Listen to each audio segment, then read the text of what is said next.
Kalau tiba-tiba kamu diculik, gimana perasaan kamu? Apa kamu merasa takut, gelisah, atau kamu malah merasa biasa aja dan bahkan kasihan sama penculik kamu?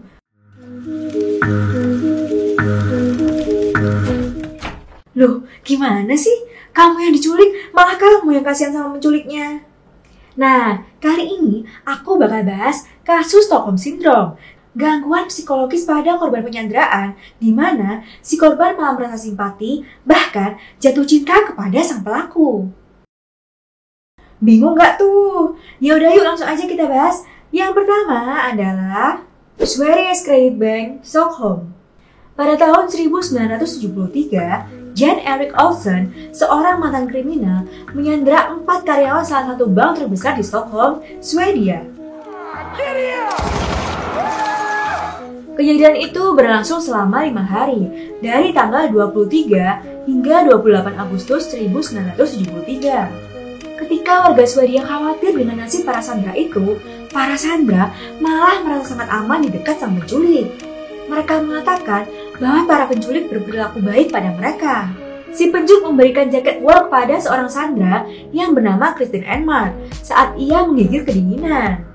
Bahkan memberikan sebutir peluru dari pistolnya sebagai kenang-kenangan untuk Kristin. Hingga ketika para sandera dibebaskan, mereka tidak menuntut para penculik di pengadilan.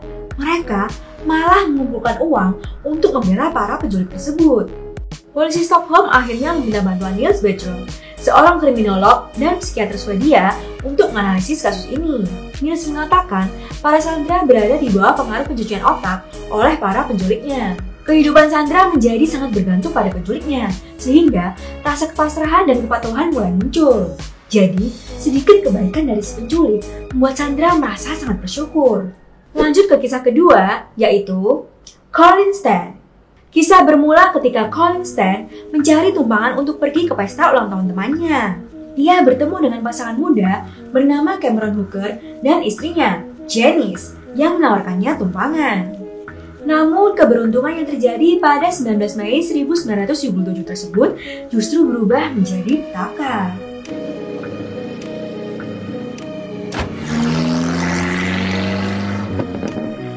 Alih-alih mengantarkan Colin ke pesta ulang tahun temannya, pasangan itu malah kembali ke rumah mereka yang terpencil di Red Bluff, California. Mereka mengurung Colin di sebuah kotak milik peti mati dan hanya mengeluarkannya ketika mereka memutuskan untuk menyetubuhi atau menyiksanya. Setelah sekian lama, akhirnya Cameron memutuskan untuk menjadikan Colin istri keduanya. Hal itu membuat Jenny sangat kesal, sehingga ia memutuskan untuk berterus terang dan membantu Colin untuk kabur bersama-sama dari suaminya. Ternyata, Jenny juga mengalami hal yang sama seperti Colin. Ia mengalami pelecehan seksual dan kekerasan oleh suaminya sejak ia berusia 15 tahun. Janice akhirnya mengungkapkan kejahatan Cameron ke pihak berwenang, sehingga ia diberikan imbalan perlindungan oleh pihak berwenang di tahun 1985. Cameron Hooker akhirnya dijatuhi hukuman 104 tahun penjara karena menculikan, penyiksaan, dan pemerkosaan. Sedangkan Colin Stan telah menikah dan hidup bahagia bersama seorang putrinya. Lanjut ke kisah berikutnya, yaitu Patty Hearst. Peristiwa penculikan yang menimpa Patricia Campbell Hearst, cucu dari penerbit surat kabar ternama Amerika Serikat, William Randolph Hearst, menjadi pemberitaan luas di seluruh dunia. Patty Hearst yang masih berusia 19 tahun dilaporkan menghilang dari apartemennya dan dibawa kabur oleh 3 orang asing bersenjata pada tanggal 4 Februari 1974. Beberapa waktu kemudian, sebuah stasiun radio lokal menerima paket berisi rekaman suara Patty yang sedang dalam penyanderaan. Patty mengatakan dirinya baik-baik saja, dan dirinya saat ini ditahan oleh sekelompok gerakan bersenjata yang disebut Symbionese Liberation Army atau SLA. Pada bulan April, hal yang mengejutkan terjadi ketika kamera pengintai mengambil foto Patty yang berpartisipasi dalam perampokan bersenjata di Bank San Francisco. Bahkan, Patty mengatakan telah bergabung dengan SLA atas keinginannya sendiri. Akhirnya, pada tanggal 18 September 1975, Patty ditangkap atas kasus perampokan bersenjata. Dia dinyatakan bersalah pada 20 Maret 1976 dan dijatuhi hukuman 7 tahun penjara.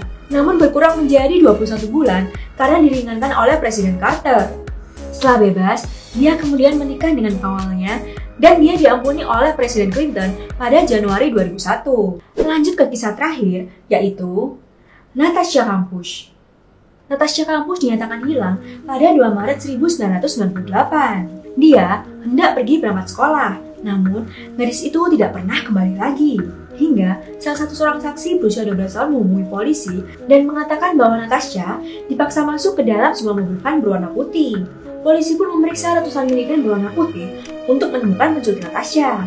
Dan sempat menginterogasi seorang mantan teknisi bernama Wolfgang Prokofiev karena memiliki van yang mirip dengan deskripsi saksi. Namun, karena polisi harus memeriksa lebih dari 700 mobil, ia lolos dan tidak dicurigai. Padahal, ialah yang menculik Natasha dan menyembunyikannya di ruang rahasia bawah tanah berukuran 5 meter. Selama 6 bulan pertama, Natasha benar-benar tidak diperbolehkan keluar. Namun lama-lama ia merasa Natasha bisa dipercaya dan dengan santainya mulai membiarkan Natasha keluar ruangan rahasianya. Bahkan, ia mengajaknya berenang di kolam tetangganya hingga pergi ke Resort King. Ia menjadi sering memberikannya beberapa barang seperti mainan, buku, majalah, bahkan TV. Walau tak jarang, ia juga mengancam akan membunuh dan menyiksanya. Setelah 8 tahun lamanya, Natasha memutuskan untuk melarikan diri saat Wolfgang menyuruhnya untuk menyedot debu mobilnya. Saat Wolfgang masuk dalam rumah untuk mengangkat telepon, Natasha membiarkan nilo debu itu terus menyala dan berlari ke rumah seorang wanita tua untuk meminta pertolongan.